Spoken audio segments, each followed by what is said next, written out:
Greetings,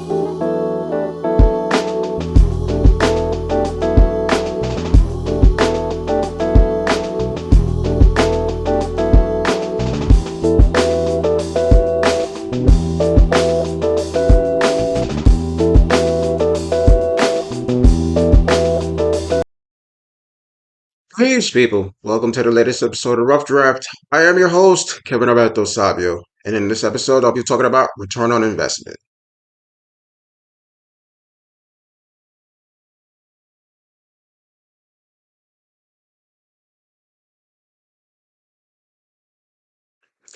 Thank you for tuning into this latest episode of Rough Draft. We are now in the month of March. So, in the month of March, for housekeeping, it is Women's History Month. So, celebrating all of our sisters, celebrating all of our hermanas, celebrating them for all their contributions, not just in the literary realm, but also in the greater society.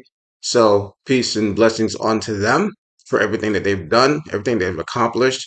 And without them, none of us would exist. Also, for housekeeping, you have the Atlanta Sci-Fi and Fantasy Expo. That will be running from March 14th to 15th in Atlanta, Georgia.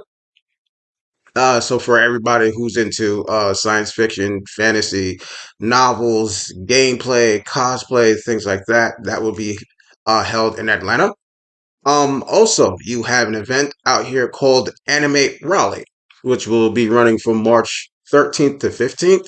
Animate Raleigh is one of the bigger events out here that helps to celebrate anime. It's originally usually always scheduled in January, but due to some circumstances out here, in their normal location, they had to reschedule it for March. So, if you're out here in the Raleigh area for March, please come through for that. And also in the month of March, I have my publishing anniversary. So, without further ado, we have the publishing anniversary for Bull. In my lifetime, I published this in 2014, so it is celebrating 12 years of being published. Also, you have Bull.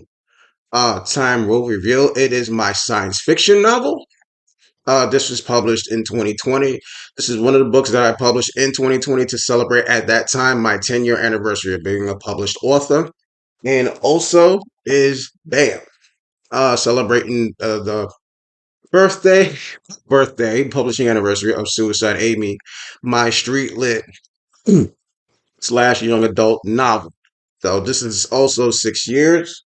So these two books were both published the same year, like I said, to celebrate at that time my 10-year anniversary as a published author. So now to the subject matter at hand, talking about return on investment.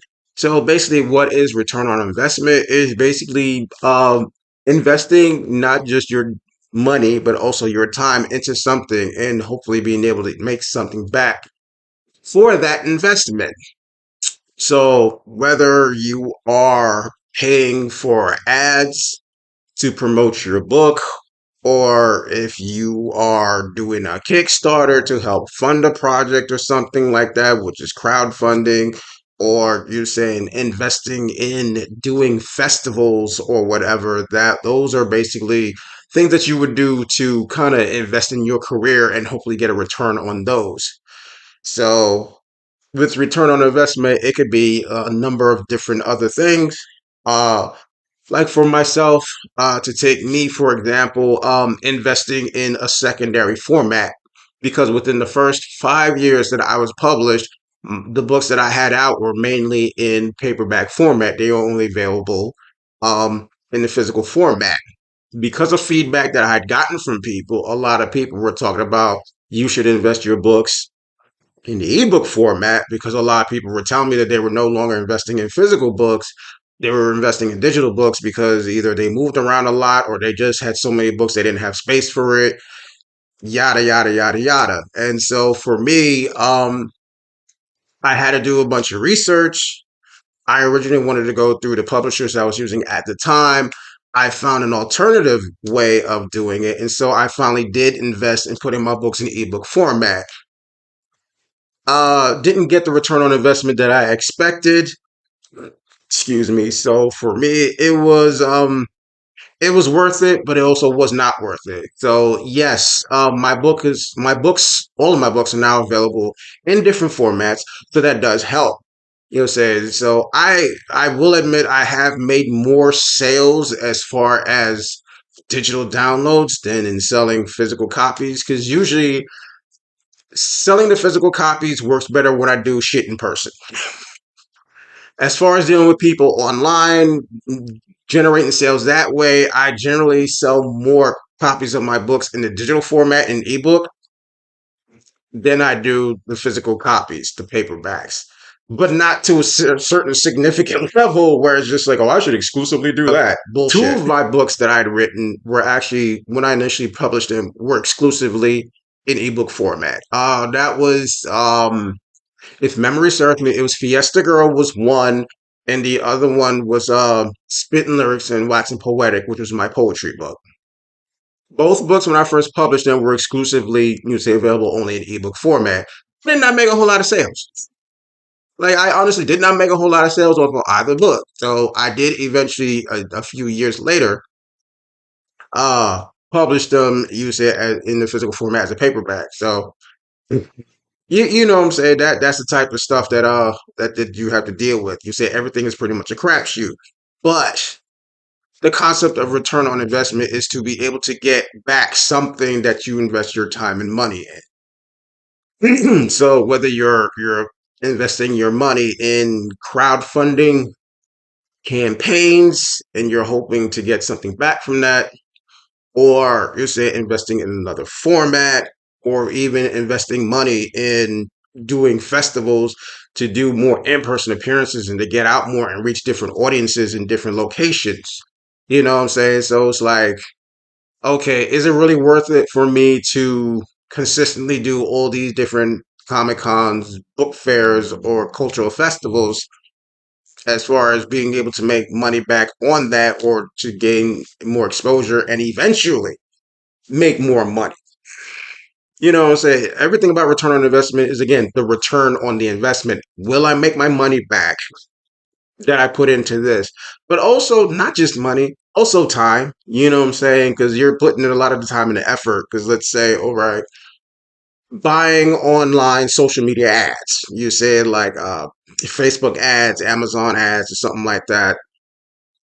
Will I get my return on investment paying for these ads so I could generate traffic to let people know my book exists, and therefore investing in these ads, I'll generate more sales. You know what I'm saying? That's not always a guarantee. I personally have not done it, but I do know comrades of mine and fellow sesh and scribes who have done that. And it's been a crapshoot. Some of them they did see an increase in their book sales, but it was only momentarily where eventually it fizzled out and they're like, okay, it's not worth me continuing to pay for these ads. Others, yeah, they initially did it. They paid for the ads. They got some sales of their books and it actually continued and it continued to rise. So again, everything is all about your return on investment and what you do and what you're willing to invest in as far as like what are you gonna do for your project? Just like just putting stuff in different formats, paying for ads, just different ways for you to be able to make some income back and hopefully investing your time and money in doing this, it could help your career to grow. So thank you for tuning into this latest episode of Rough Draft. I hope you found it informational. I hope you found it to be something of benefit. If you would like a copy of any of my books, they're available in paperback format, and you get copies of my books from these outlets, which is Author House, Outskirts Press, Create Space, Amazon.com, Barnes and Nobles, Books a Million, and Bookshop.org. Uh, my books are also available in ebook format, and they are available through these particular distribution channels, which is Kindle, Nook, Kobo, Apple Books, Everand, Smashwords, Fable, Bookshop.org, and international through Viblio, Toledo, and Gardner's. Um, my ebooks are also available for libraries. So if you would like to go to the library and be able to download my books through them, then hopefully your library system has an account on one of these distribution channels, which is Overdrive, Hoopla, Cloud Library, and internationally through BioBox to the UK and Australia, and I believe also New Zealand. I'm not sure. Um, if you were watching this video on YouTube, you know what you need to do. Please like the video. Definitely leave a comment. I would love to hear your feedback. Definitely subscribe to the channel.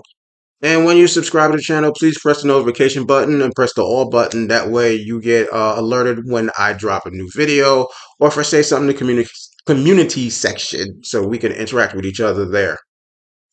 So, thank you for tuning into this latest episode of Rough Draft. As I always say, keep the fist raised. I am always on my literary grind, and I'll talk to y'all soon. Peace.